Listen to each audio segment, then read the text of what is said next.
जय हिंद विद्यार्थी मित्रांनो, मी प्रदीप सर पुन्हा एकदा तुमचं राजा अकॅडमीच्या या यूट्यूब चॅनलवर मनपूर्वक सहर्ष स्वागत करतो। विद्यार्थी मित्रांनो, बघा मागील व्हिडिओमध्ये आपण भारतीय राज्यघटनेवरतील जे आलेले महत्त्वाचे प्रश्न होते त्याचा सराव भाग 1 पाहिला। आत्ताही आपण भारतीय राज्यघटनेत आतापर्यंत झालेल्या पेपरमधील जे राहिलेले उर्वरित प्रश्न ते आपण ह्या भाग 2 मध्ये बघणार आहे का भारतीय राज्यघटनेत आलेले सर्वच्या सर्व महत्त्वाचे प्रश्न बघणार आहात। तर तुम्ही कंटिन्यू आपला जर YouTube चॅनल पाहत राहिला तर निश्चित तुम्हाला होणाऱ्या पुढच्या गट असतील म्हणजे SRPF गट चालक असतील याच्यासाठी काय होईल, फायदा होईल। तर चला जास्त वेळ न घेता आपण थेट प्रश्नांवर जाऊया, ठीक आहे। चला पहिला प्रश्न आपण बघू आता या संविधानाचा। तर बघा याच्यातला पहिला प्रश्न आहे पार्ट 2 मधला, भारताच्या सर्वोच्च न्यायालयाचे वर्तमान सरन्यायाधीश कोण आहेत। तर इथं एक लक्षात ठेवा, भारताच्या सर्वोच्च न्यायालयाचे यांनी काय विचारले, वर्तमान म्हणजे चालूचे सरन्यायाधीश। तर याच्यातील पर्याय क्रमांक 1 या प्रश्नाचं उत्तर आहे जस्टिस सूर्यकांत, म्हणजे सरन्यायाधीश सूर्यकांत हे भारताचे काय आहेत, आता सध्या काय आहेत, सरन्यायाधीश आहेत, हे लक्षात ठेवा। तर इथं एक गोष्ट लक्षात ठेवा, सूर्यकांत म्हणजे सरन्यायाधीश, सरन्यायाधीश सर्वोच्च न्यायालय, सर्वोच्च न्यायालय कोण आहेत सर्वोच्च न्यायालयाचे सरन्यायाधीश, न्यायमूर्ती सूर्यकांत शर्मा। हे कितवेत, 53वे सरन्यायाधीश कुणाचे, भारताच्या सर्वोच्च न्यायालयाचे।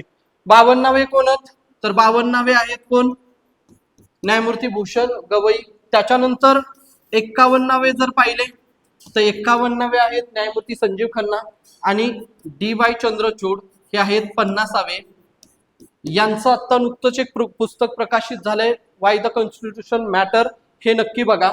इथं एक गोष्ट लक्षात ठेवा, न्यायमूर्ती सूर्यकांत शर्मा। पुढं, कोणत्या घटना दुरुस्तीने स्त्रियांसाठी नगरपालिका महानगरपालिकांमध्ये 1/3 जागा राखीव ठेवल्या आहेत। इथं एक गोष्ट लक्षात ठेवा, इथं विचारलंय काय, 1/3 म्हणजे 1/3 ह्या कोणत्या घटना दुरुस्तीने, याचा अर्थ काय, 33% जागा कुठं जर राखीव कोणत्या घटना दुरुस्तीने केलेत, पहिली नाही येणार, 44वी नाही येणार, 100वी नाही येणार। तर पर्याय क्रमांक याचं 3 हे काय याचं उत्तर आहे। 74व्या घटना दुरुस्तीने स्त्रियांसाठी नगरपालिका महानगरपालिकांमध्ये 1/3 जागा काय केल्यात, राखीव। इथं दोन गोष्टी लक्षात ठेवा, 73वी व 74वी घटना दुरुस्ती 1993। 73वी होती ग्रामीण पंचायत राज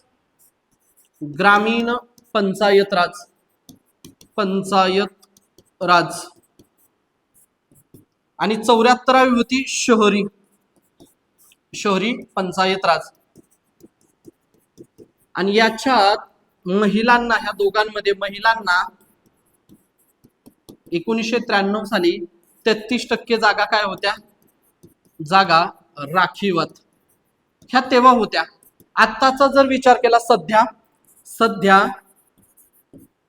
जर विचार केला तर महाराष्ट्रामध्ये सध्या महिलांना किती टक्के जागा आरक्षित आहेत, महिलांना स्थानिक स्वराज्य संस्थांमध्ये महिलांना 50% जागा काय आहेत रे, राखीवत। इथं लक्षात ठेवा, राखीव आहेत।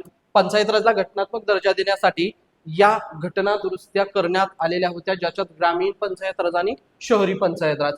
त्याच्यानंतर पुढे बघा, नेक्स्ट, भारताच्या पहिल्या महिला अर्थमंत्री कोण, हा सोलापूर शहरला पडलेला प्रश्न आहे।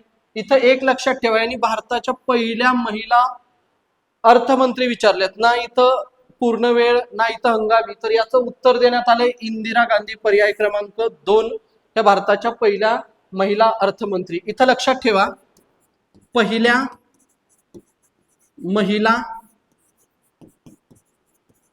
अर्थमंत्री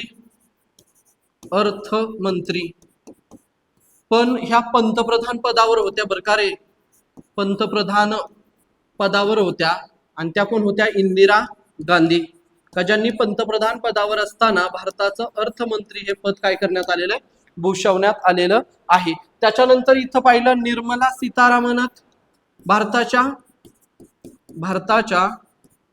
पहिल्या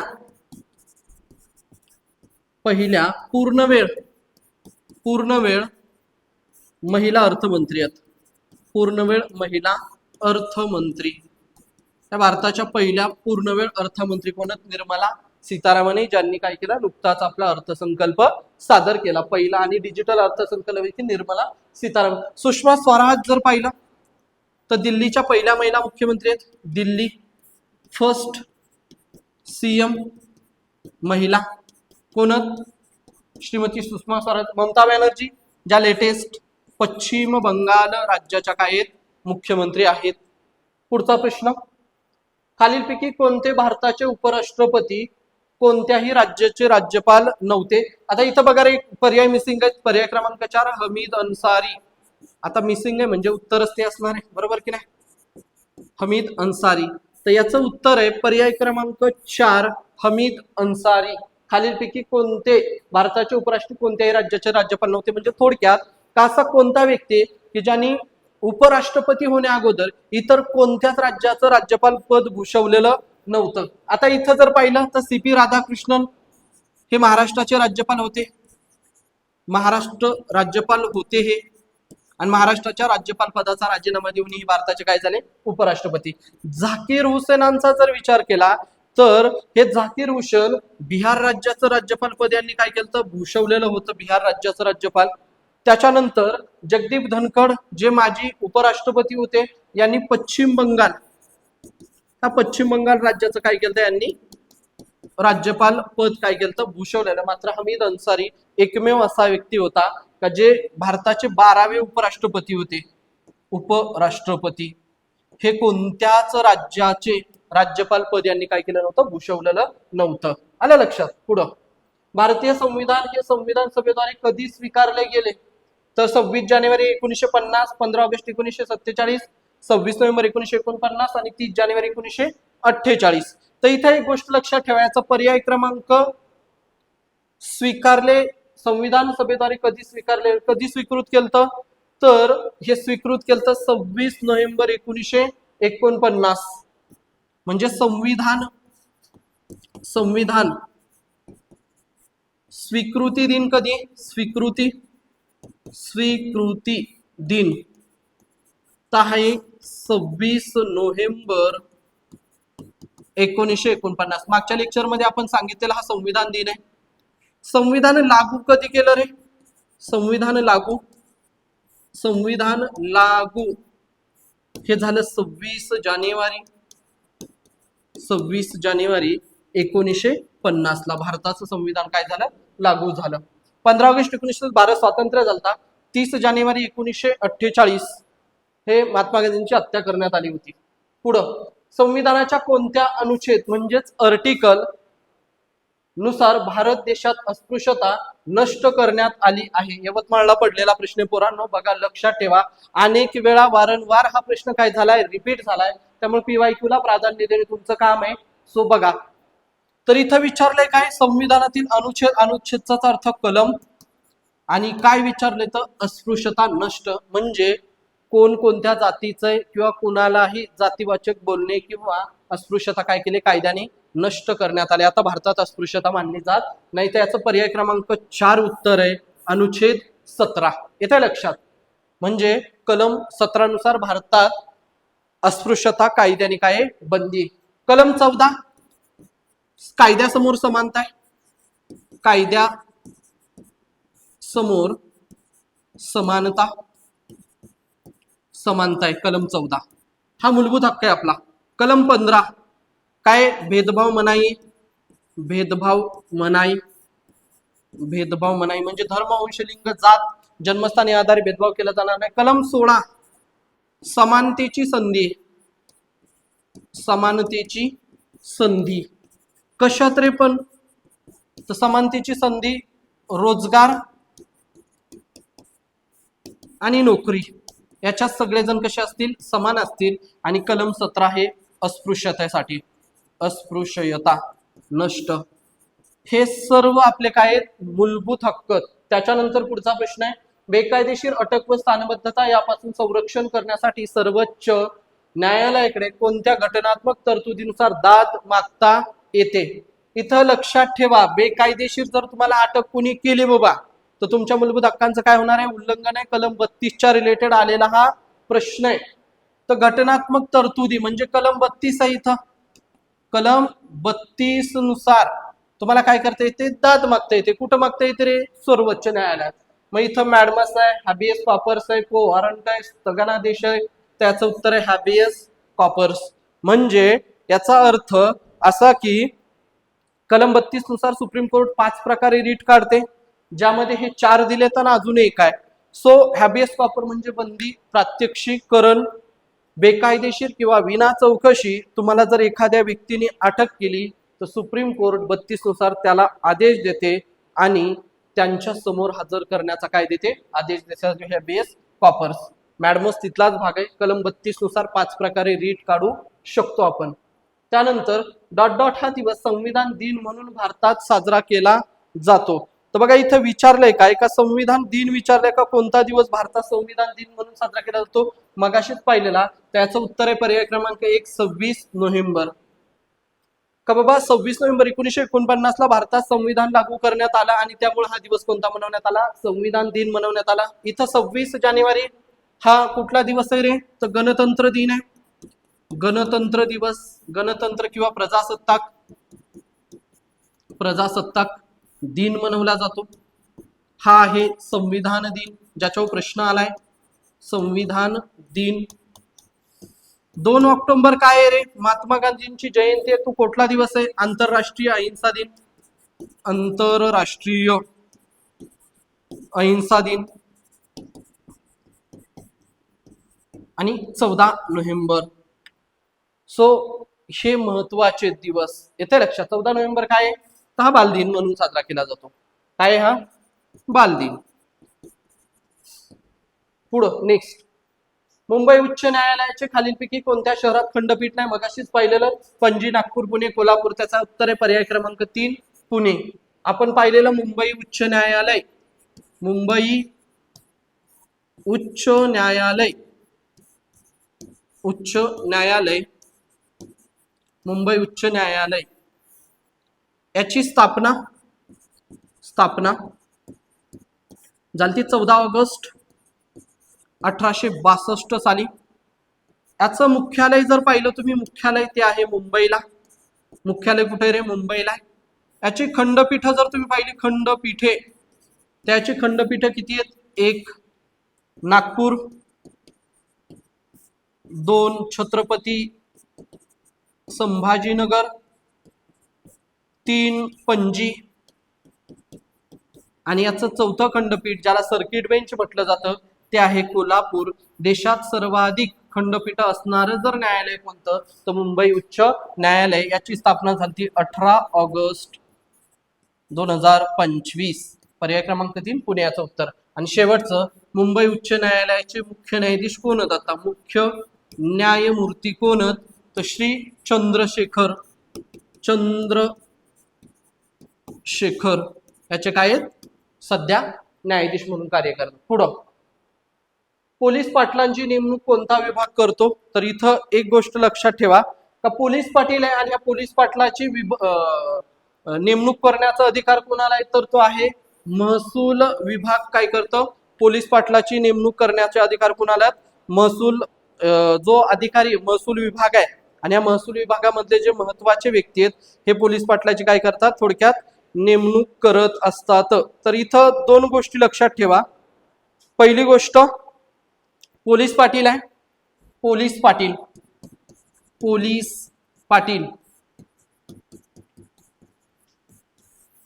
इथं नेमणूक महसूल विभाग करतो. महसूल विभाग. आणि या महसूल विभागाच्या वतीने पोलीस पाटलाची नेमणूक म्हणजे करण्याचा अधिकार, निवड किंवा हे, तर निवड कोण करतो? मग इथं महसूल विभागातील उपजिल्हाधिकारी, जिल्हाधिकारी याची काय करतो? नेमणूक करतो. कायदा जर पाहिला, याचा कायदा का कोणत्या कायद्याने होते? तर पोलीस पाटील जो कायदा आहे तर पोलीस अधिनियम अधिनियम कधीचा आहे रे पोलीस अधिनियम? तर हा पोलीस अधिनियम आहे 1967. 1967 नुसार. शिक्षण किती लागतं रे पोलीस पाटील व्हायला शिक्षण? तर इथं लागतं 10वी पास. वय किती लागतं रे वय? तर वय लागतं 25. आणि शेवटचा एक प्रश्न, हंगामी पोलीस पाटील, हंगामी पोलीस पाटील नेमणूक. तर हंगामी पोलीस पाटलाची नेमणूक करण्याचा अधिकार कोणाला असेल? सो तो हंगामी पोलीस पाटलाची नेमणूक करण्याचा अधिकार कोणाला? इथं तहसीलदार. तहसीलदार. ठीक आहे, इथपर्यंत लक्षात ठेवा. पुढे नेक्स्ट, भारतीय संविधानाच्या कोणत्या अनुच्छेदान्वये अपराधाबद्दलच्या दोषसिद्धीबाबत संरक्षण देण्यात आलेलं आहे? सो इथं बघा रे, इथं संविधानानुसार अपराधाच्या दोषसिद्धीबाबत संरक्षण विचारलंय. 19 नाहीये, 20, 21 आणि 22. पर्याय क्रमांक 2 याचं उत्तर आहे कलम 20 किंवा अनुच्छेद 20. कलम 20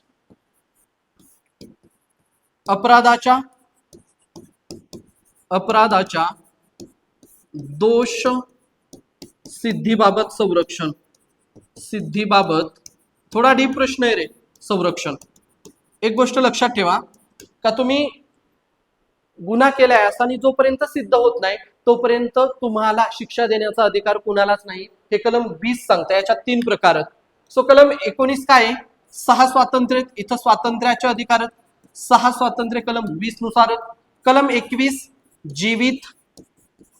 जीवित व व्यक्तिगत स्वातंत्र्य, खाजगीपणाचा अधिकार इथं आहे. कलम 21 म्हणजे झोपण्याचा अधिकार कलम 21. 22 काय आहे रे? तर 22 काय आहे आपल्याला? तर ह्या 22 नुसार आपल्यासाठी 22 कलम देखील महत्वाचा आहे का एका गुन्ह्यासाठी एकदाच तुम्हाला काय केलं जाईल? शिक्षा दिली जाईल. त्यानंतर पुढं, भारतीय राज्यघटनेतील कोणत्या कलमानुसार गुन्ह्याबाबत दोषी ठरवण्यापासून संरक्षण मिळते? तर याचं उत्तर 20 आहे. आपण आत्ताच मागं पाहिला बघा हा प्रश्न. सो इथलाच प्रश्न त्यांनी पुन्हा विचारलेला आहे धाराशिव, आणि हा प्रश्न लातूरला ॲज इट इज काय झालाय? रिपीट झालाय. सो 21 आत्ताच पाहिला आपण, जीवित व्यक्तिगत स्वातंत्र्य इथं आहे.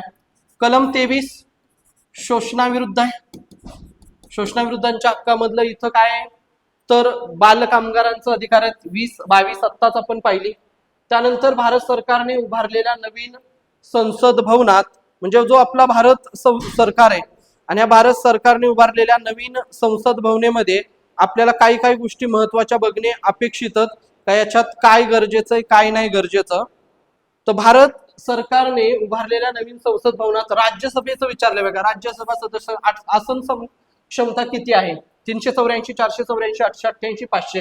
तर याचं उत्तर आहे 384. काय याचं उत्तर आहे हे लक्षात ठेवणे अपेक्षित आहे. नवीन संसद आहे बघा रे भारताची, नवीन संसद. 2च मिनिटं सांगतो फक्त. नवीन संसद भवन कशा अंतर्गत आहे? प्रोजेक्ट फिस्टा याच्या अंतर्गत ही संसद काय करण्यात आले? उभारण्यात आले. जगातील 4थ्या क्रमांकाची आपली संसद आहे आणि याचं उद्घाटन झालं 28 मेला. नवीन संसद कधी? 28 मे 2023 ची याचं उद्घाटन आपल्याकडे काय करण्यात आलं. सो इथं लक्षात ठेवा, नवीन संसद. लोकसभेसाठी सदस्य संख्या किती आहे? लोकसभा सदस्य आसन किती आहेत? सदस्य आसन. तर लोकसभेसाठी आहे 888. आणि राज्यसभेचा जर विचार केला तुम्ही, राज्यसभा आसन क्षमता तर ती आहे 384. अशी एकूण किती होईल? एकूण तर 1272 याची एकूण होईल. आलं लक्षात? सो हा प्रश्न अपेक्षित आहे, इथून पुढे लक्षात ठेवणे गरजेचं आहे तुमच्यासाठी. पुढं, भारतीय राज्यघटनेच्या कोणत्या कलमानुसार मुख्यमंत्र्यांची कर्तव्य स्पष्ट केली आहेत? तर याचं उत्तर आहे बघा कलम 167. हे काय याचं उत्तर आहे? तर इथं एक गोष्ट लक्षात ठेवा की भारतीय राज्यघटनेतील थोडा अवघड प्रश्न आहे. 167 कलमावर प्रश्न आहे. मुख्यमंत्र्यांची कर्तव्य म्हणजे इथं मुख्यमंत्री नेमणूक असेल, त्यानंतर परिषदांचे सदस्यत्व असेल, त्याचं कार्य असेल, ह्या सर्व गोष्टी ह्या कलमात येतात. इथं कलम पाठ करायला एक ट्रिक सांगतो तुम्हाला की बाबा इथं बघा रे, एक सेकंड, इथं बघा, ज्या वेळेस केंद्राचं कलम आहे, केंद्राचे कलम 100च्या आत असेल, 100च्या आत, तर 89 मिळवणे, 100च्या वर गेलं म्हणजे 102 103च्या वर गेलं, 100च्या वर, तर 90 मिळवायचं. म्हणजे फॉर एक्झाम्पल सांगतो तुम्हाला की बाबा मुख्यमंत्री विचारलेला आपल्याला, पीएम ची कर्तव्य कुठं, पंतप्रधान कर्तव्य हे 78 मध्ये बघा, 100च्या आत आहे, याच्यात 89 मिळून मला 167 मिळेल सीएम ची कर्तव्य. ठीक आहे. समजा इथं तुम्ही पाहिलं 80 काय राज्यसभा आहे, याच्यात 89 मिळवलं ते 169 होते, विधान परिषद निर्मिती अथवा नष्ट, किंवा 100च्या वर गेलं 124 आहे काय सुप्रीम कोर्ट, याच्यात 90 मिळवलं तर तुम्हाला 214 मिळेल हायकोर्ट. सो याची काय ट्रिक्स आहे. ठीक आहे. पुढं, भारताचे 26वे मुख्य निवडणूक आयुक्त कोण, हा प्रश्न निवडणूक आयोगावर आलेला आहे बघा. 26वे मुख्य निवडणूक आयुक्त आहेत पर्याय क्रमांक 1 ज्ञानेश कुमार. म्हणजे भारताचे मुख्य निवडणूक आयुक्त कोण, ज्ञानेश कुमार, ज्यांची नेमणूक कोण करतो, राष्ट्रपती करतो, आणि त्यांना पदावरून दूर करण्याचा अधिकार राष्ट्रपतींना नसून कुणाला आहे, संसदेला आहे. महाभियोग प्रक्रियाद्वारे केला जातो. 6 वर्षे किंवा वयाची 65 वय होईपर्यंत ते आपल्या पदावर असतात. ठीक आहे. त्याच्यानंतर महाराष्ट्र राज्य निवडणूक आयुक्त कोण आहेत, तर याचं उत्तर आहे पर्याय क्रमांक 3 दिनेश वाघमारे. हे महाराष्ट्र राज्याचे काय मुख्य निवडणूक आयुक्त आहेत. यूपीएस मधून पहिले होते, आता नाहीयेत. सो निवडणूक आयुक्त आपल्याला माहिती आहे, महाराष्ट्र निवडणूक आयोगाची स्थापना कलम 243 के नुसार झालेली आहे. राज्यपाल ह्या निवडणूक आयुक्तांची काय करतात, नेमणूक करतात. त्याच्यानंतर भारताचा राष्ट्रीय ध्वज कोणी बनवला, तर याचं उत्तर आहे पिंगली व्यंकय्या, ज्यांनी भारताचा राष्ट्रीय ध्वज काय केला, तयार केला. सो इथं लक्षात ठेवा 22 जुलै 1947 ला राष्ट्रध्वज स्वीकारण्यात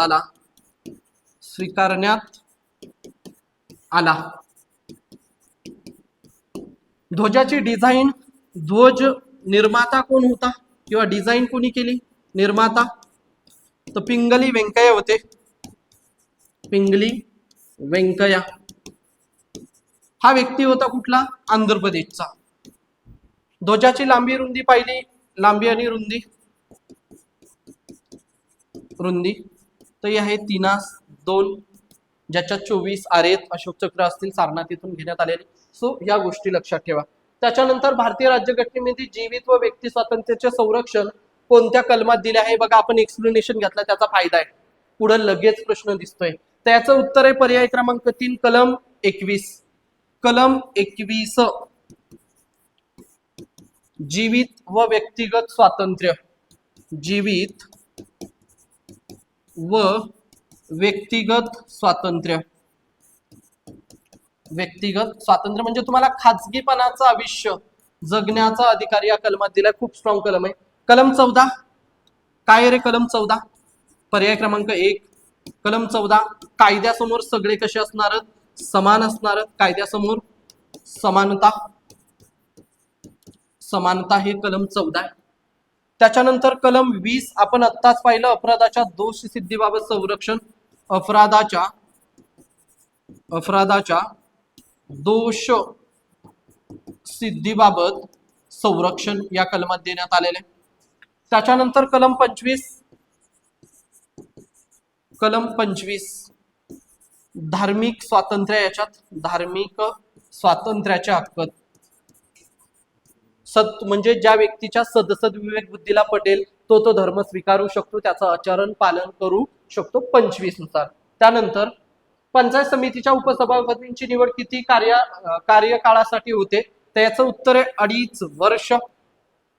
एक गोष्ट लक्षात ठेवा, पंचायत समिती आणि या पंचायत समितीमध्ये एक गोष्ट इथं लक्षात ठेवा बघा, एक पेन चेंज करू आपण, तोच बघून बोर झाला आता. त्यामुळे पंचायत समिती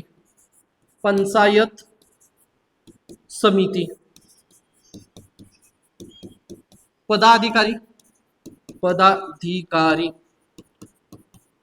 पदाधिकारी दोन असतात इथं. एक असतो सभापती सभापती आणि दुसरा असतो उपसभापती उपसभापती. या दोघांची निवड निवडून आलेले सदस्य करतात. निवडून आलेले सदस्यांमधून एक स्वतः सभापती एक. यांचा कार्यकाल जर पाहिला तुम्ही कार्यकाल त्यांचा कार्यकाल आहे 2.5 वर्ष 2.5 वर्ष. आणि ह्या व्यक्तीचा कार्यकाल देखील किती आहे? 2.5 वर्ष आहे. 2.5 वर्ष त्यांचा काय कार्यकाल आहे. सभापती आणि उपसभापती राजीनामा उपसभापती देतो सभापतींकडे आणि पंचायत समितीचा सभापती देतो जिल्हा परिषद अध्यक्षांकडे. सो हे लक्षात ठेवा. आणि हा उपसभापती सरपंच समितीचा पदसिद्ध अध्यक्ष असतो. सरपंच समिती अध्यक्ष असतो कोण? उपसभापती. हे लक्षात ठेवा. ठीक आहे, इथपर्यंत लक्षात ठेवा. 1.5 वर्ष नाही, 5 वर्ष नाही, 1 वर्ष नाही. 5 वर्ष कुणाचा असतो? सदस्य कार्यकाल असतो. सदस्य कार्यकाल. सदस्य कोण? जेडपी असेल, पीसी असेल, जिल्हा परिषद, पंचायत समिती आणि ग्रामपंचायत यांचा. नेक्स्ट, लोकसभेत अविश्वासाचा ठराव मांडण्याकरता किती सदस्यांचा पाठिंबा असणे आवश्यक आहे? तर त्याचं उत्तर आहे 50. लोकसभेत एखाद्या सदस्याच्या पदाधिकाऱ्याच्या विरुद्ध जर अविश्वास ठराव मांडायचा असेल तर 50. गणपूर्ती किती लागते? गणपूर्ती म्हणजे अधिवेशन सुरू करायला, अधिवेशन सुरू करणे याला फोरम म्हणजे कोरम म्हटलं जातं. याला सदस्य संख्या लागते 100. 50 अविश्वास ठराव मांडायचा असेल तर किती सदस्य लागतात? 50 लागतात. ठीक आहे. पुढं, पोलीस दलाबाबत मूलभूत अधिकारांवर मर्यादा घालण्यासाठी संसद राज्यघटनेतील खालीलपैकी कोणत्या अनुच्छेदामध्ये कायदा करू शकते? म्हणजे आपल्या पोलीस दलातील तिन्ही क्षेत्र म्हणजे आर्मी असेल किंवा पोलीस असतील महाराष्ट्राचे किंवा अदरवाईज कुठलंही लष्कर असेल, यांच्या मूलभूत हक्कांवर जर बंधन घालायचे असेल तर कलम कितीनुसार केलं जातं रे? तर कलम 33 नुसार त्याच्या काय केलं जातं? मूलभूत हक्कांवर काय आणू शकते? गदा आणू शकते. कलम 33. सो हे लक्षात ठेवा. याच्यावर जास्त प्रश्न नाही म्हणून इथं सोडूया. भारतीय राज्यघटनेत खालीलपैकी ... याची तरतूद नाही. सो इथं घटनात्मक प्रश्न हा लक्षात ठेवा का कलमानुसार मांडलेली त्यांनी विचारले तर भारतीय राज्यघटनेत खालीलपैकी ... ची तरतूद नाही. तर याचं उत्तर आहे उपमुख्यमंत्री. एक गोष्ट लक्षात ठेवा, भारतीय राज्यघटनेमध्ये कुठेही उपपंतप्रधान आणि उपराष्ट्रपती या पदांचा घटनात्मकरित्या समावेश नाही. हे जे नाराज व्यक्ती आहेत ना, कोण नाराज झाला का मग त्याला खुश करण्यासाठी उपमुख्यमंत्री, उपपंतप्रधान ही पद दिली जातात. सो उपराष्ट्रपती आहे कलम किती मध्ये? कलम 63 मध्ये हे पद आहे. मुख्यमंत्री बघा रे, मुख्यमंत्री. सो मुख्यमंत्री हे कलम मुख्यमंत्री 164 मध्ये. सरन्यायाधीश कलम 124 सुप्रीम कोर्ट आहे, त्यानुसार मग पुढे त्याची नेमणूक केली जाते 1-2 कलमानुसार. हे मात्र नाहीये. उपमुख्यमंत्री नाराज व्यक्ती, त्याला ते खुश करण्यासाठी पद. ठीक आहे. पुढं, भारतीय संसदेने खालीलपैकी कोणते घटक समाविष्ट आहेत? अ राष्ट्रपती, ब राज्यसभा, 3 लोकसभा, 4 सर्वोच्च न्यायालय. इथं लक्षात ठेवा याचं पर्याय क्रमांक अ, ब आणि क, पर्याय क्रमांक 3 उत्तर आहे. अ, ब, क. सुप्रीम कोर्ट येत नाही रे याच्यात. सुप्रीम कोर्ट येत नाही म्हणजे सर्वोच्च न्यायालय येत नाही. इथं लक्षात ठेव बघ, संसद कलम 79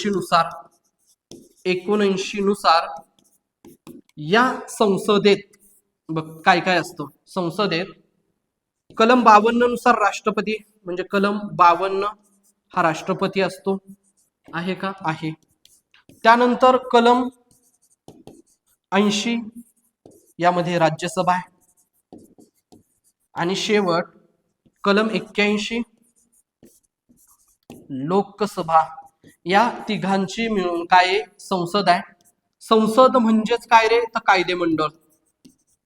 कायदेमंडळ याच्यात कोणाचा समावेश होतो, तर ह्या 3 व्यक्तींचा होतो. पुढे हा सोन्याचा मुलामा डॉट डॉट हा सोन्याचा मुलामा असलेला चांदीचा राजदंड नवीन संसदेमध्ये लोकसभा अध्यक्षांच्या आसनाजवळ स्थापित केलेला आहे.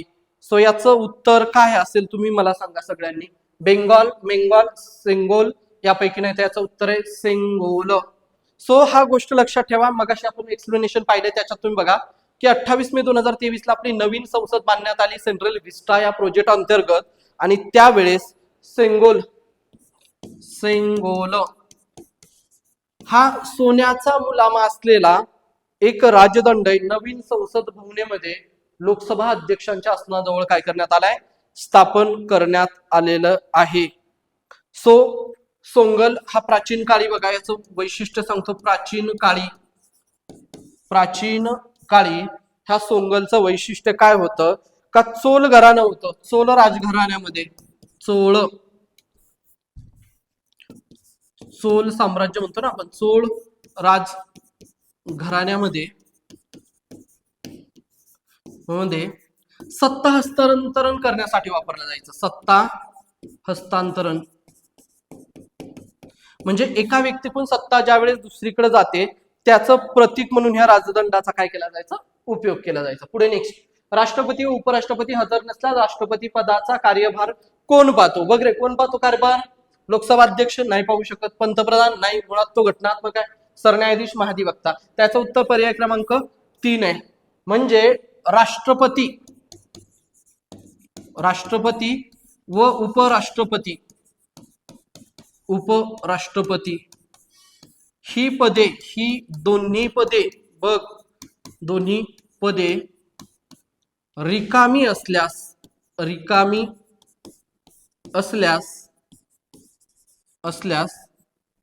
राष्ट्रपती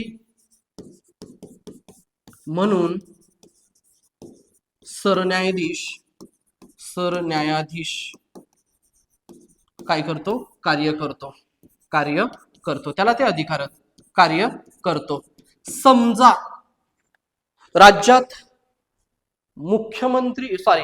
राज्यामध्ये राज्यपाल पद रिक्त असतं, त्यावेळेस उच्च न्यायालयाचा मुख्य न्यायाधीश त्या ठिकाणी राज्यपाल म्हणून कार्य करतो. कसं, हंगामी. मग हंगामी राष्ट्रपती पद भूषवणारे पहिले सरन्यायाधीश कोण झालते रे, पहिले सरन्यायाधीश तर ते होते न्यायमूर्ती हिदायतुल्ला यांनी पद भूषवलेलं. ठीक आहे. पुढं महाराष्ट्र स्थानिक शासन संस्थान मैदान .टक्के जागा राखीव ठेवण्यात आलेल्या आहेत. 25%, 40%, 33%, 50%. पर्याय क्रमांक 4 याचं उत्तर आहे 50%. 33% जागा 73 व 74 घटना दुरुस्तीनुसार ठेवण्यात आल्या होत्या. आता किती आहेत मात्र 50%. मगाशीच एक्सप्लेनेशन पाहिले. पुढं नवीन ग्रामपंचायत स्थापन करण्याचा अधिकार कोणाला आहे, त्याचं उत्तर आहे विभागीय आयुक्त. कलम 40 नुसार ग्रामपंचायत स्थापना आहे. ग्रामपंचायत संघटन राज्य शासन करते. पण राज्य शासनाच्या वतीने जर कोण करत असेल तर विभागीय आयुक्त. पुढं लोकशाहीचा गाभा म्हणजेच पर्याय क्रमांक 2 सत्तेचं विकेंद्रीकरण, म्हणजे सत्ता विभागली जाते त्याला लोकशाहीचा गाभा म्हटलं जातं. त्याच्यानंतर लोकसभा व राज्यसभा यांच्या संयुक्त बैठकीचे अध्यक्षस्थान कोण भूषवतो, राष्ट्रपती, उपराष्ट्रपती, लोकसभा अध्यक्ष, पंतप्रधान. त्याचं उत्तर आहे पर्याय क्रमांक 3 लोकसभा अध्यक्ष. एक गोष्ट इथं लक्षात ठेवा बघा रे, एक गोष्ट इथं बघा की बाबा हा प्रश्न आहे आणि या प्रश्नाचं तुम्हाला जर महत्वाचा आहे हा प्रश्न, सो इथे एक गोष्ट लक्षात ठेवा. संयुक्त बैठक